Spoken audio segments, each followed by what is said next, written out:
Hi, my name is Tim Willits, and I am the creative director at id Software working on Rage. So everyone asks us, why Rage? When you have Doom, Quake, and Wolfenstein, why new IP? Just make Doom games forever and you'll do great. Well, we wanted to do something new. We had brand new technology, and we thought, it's about time.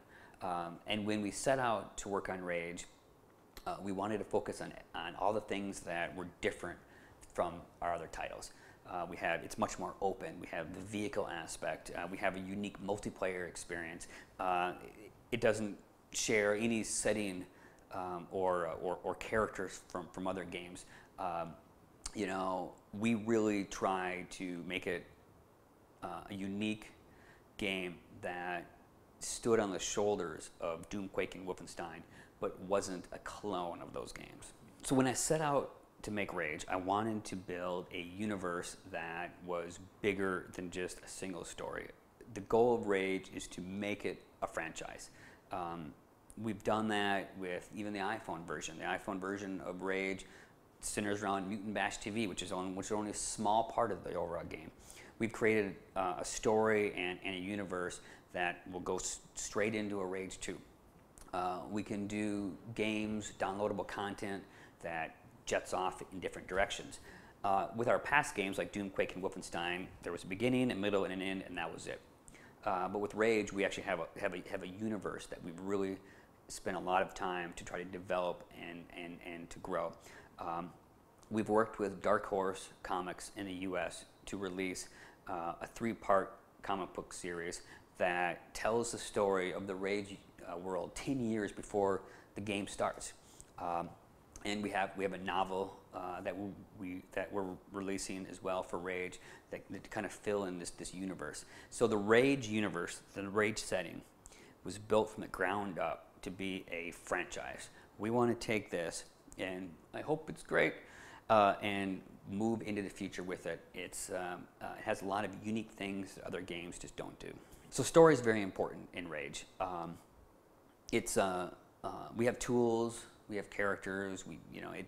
It's easier to wrap a great story into these games, but people demand it, and it's not really they demand it, but gamers have evolved, and gamers are very smart, and they want the complete package. If they're spending their $60 on this game, they want a good story, they want a good setting, they want to feel like this is a franchise that we're going to support into the future. If they're going to make a time and financial investment in the game, they expect us as developers to make an investment, into this game. So it's part of the complete package, and Rage is the sum of its parts. It's got a good story. It's got good characters. It's got gameplay that's not the same. It really is the evolution of us as developers trying to appeal to an evolved fan base. So Rage, we like to call it open but directed. So the world is open, but it's not, I'm hesitant to say open world game because it's not like other classic open world games. I hate to be lost when I'm playing a game. I hate to have 20 missions and I'm not sure what to do and what's important. So in Rage, there is a narrative. There is a path that you follow. But player choice is very important. So you can do side missions, you can do more races, you can look for the sewer entrances and do the sewer maps.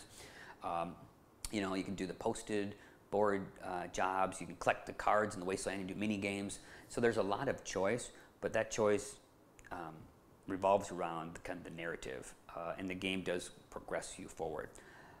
I think it's the best of both worlds. You get a great narrative, you always know what to do, but you have a lot of opportunities to explore the world.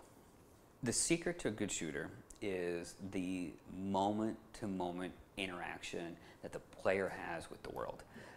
When you have that shotgun in your hand, you pull the trigger, you want something cool to happen, and you want some cool bad guy to die. That is the purest form of a first-person shooter. And to achieve that, you need to have a technology that runs really, really fast. In id Tech 5, one of the great things about the engine is it runs at 60 hertz. Now, most people have no idea what 30 hertz or 60 hertz is, but most games today run 30 hertz. So it's a little sluggish. It's not as responsive, and that connection between what you do with the controller and what you see on the screen tends to break if you have that lag. So Rage runs really fast, 60 hertz. Then you want the game to be compelling. You want cool weapons, cool engineering items. You want cool characters that you interact with. So you focus on the moment-to-moment interactions, and then you broaden that up to the larger gameplay mechanics. And if you succeed with those 2 points, everything else is easy. Story is important, but if you have those, you can have just about any story. Setting is important, but if you have those, your setting is fine. And that's really the secret. And lots of developers kind of miss that aspect, the real basic aspect of a first-person shooter. So one of the most important things of any id game is how the weapons feel. And for us, we spend a lot of time working on that. John Carmack, he really is the king of instant feedback. Yeah. Even developing Rage, we've worked on the consoles, and there's actually a lot of latency in the controllers that you don't necessarily have on the keyboard and mouse. So we've definitely struggled with that, but we've made it as fast as we can make it. Then you need great sound, great animation, then great effects. But it's one of the kind of id spirit. John's been at the company for 20 years. I've been there for 17 years. My lead designer has been there for over a decade. It's that core group. It's that core spirit of id. And the great thing about Rage is, at its core, it's a true id Software game. But there's more to the game than what people expect from an id Software game. So the cornerstone of id Tech 5 is the unique texturing ability. We call it Mega Texture, or the virtual texturing system, and that gives our artists the ability to uniquely paint everything in the world different. So as you play through the game, you're not in the same levels, you're not in the same corridors over and over, and it really makes the world just pop, because it's not procedural textures. The outdoors, are handcrafted, so you get a feeling that you really can't get anywhere else. Then, of course, it's a true multi-platform technology. So all the models, characters, weapons, cars that we've made work on all of the systems. So historically, we made a great PC game, and then we had to cut it all up to make console games. Well, that isn't the case with id Tech 5. And then, of course, it runs really fast. 60 hertz on all the systems. It's fluid, it's responsive, and it looks beautiful. So Rage really has not changed much in development. In the beginning, it was actually a bit more linear than it is now. As we developed the game, we found many more opportunities. For instance, the card game, which is a very complex card game, actually. One of our programmers, he's big into collector card games, and he actually designed and built this entire card game. As we progressed, more choice evolved. The engineering items originally were a very small part of the game, but as we worked on the title, we found, hey, these are really fun. We should make advanced versions of them, and we should try to do more, and we can have more components. So that expanded as well. So actually, it started out more linear and went more open. The great thing about id Tech 5 is it's truly scalable. We believe that this technology will be cutting edge right through the next console generation. There's a lot that it does under the hood, and there's lots more that it can do. I mean, look at the Quake 3 technology. Heck, it still powers Call of Duty games, and so id Tech 5, it's a great technology, and you're going to see a lot of kick-ass games using it moving forward. Well, the PC has great hardware. The thing that the PC offers that the consoles don't offer is, of course, higher resolution. The PC has a lightning fast I/O system, so the gigabytes of textures that we need to move from the media to the screen is much quicker.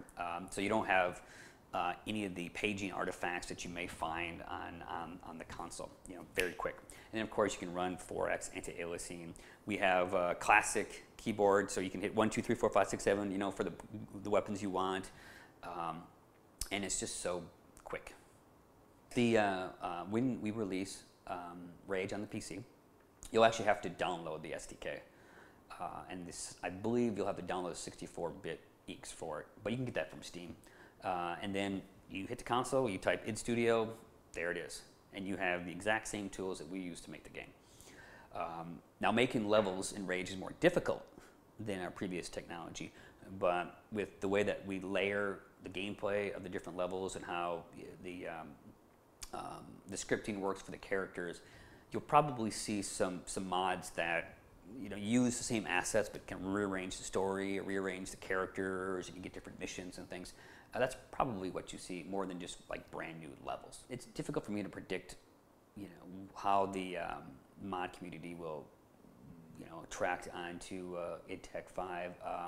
Our past technologies, of course, as people know, John Carmack has released the source code, which mod developers and amateur programmers love to use.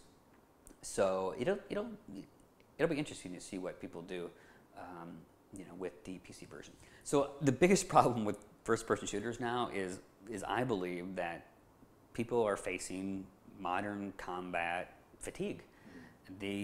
We've had a few titles that have been hugely successful, that have a certain formula that everyone else says, oh, well, if we do this formula and we bake it just like this, we will be successful. And like I said before, players are smart and fans know. And just because they liked one game that worked like that doesn't mean they're going to like every game if it works like that. So with Rage, it doesn't follow any formula. Heck, it doesn't even follow stuff that we've done in the past, which has actually been a challenge to communicate to the public and to journalists, what is Rage? Rage in the sum of its parts. That's why you have to play it. And because it's different than I got 2 guns and I'm in a room full of Russians. What am I going to do? So I think that this game is coming out amongst stiff competition, but it's facing competition that has followed, honestly, a formula that people may have started to grow tired of. For me, I think the future of shooters is the social aspect. Look at, it's sad, but there's more people playing Farmville than Call of Duty. And because it has that social aspect to it. And I don't know exactly how we can integrate this in, but I want something more than just deathmatch as my social connection to games in the future. I don't know if it's going to be something that people play a single player experience alone, but things they do may affect the world of someone else, or if you could interact, in the game together. But and I'm not talking just about co-op. A real kind of fluid social world where you can play alone and together and experience, the same type of game, but it's not competitive. You don't have to have a winner and a loser to have fun. So I think in the future you'll see more and more of that.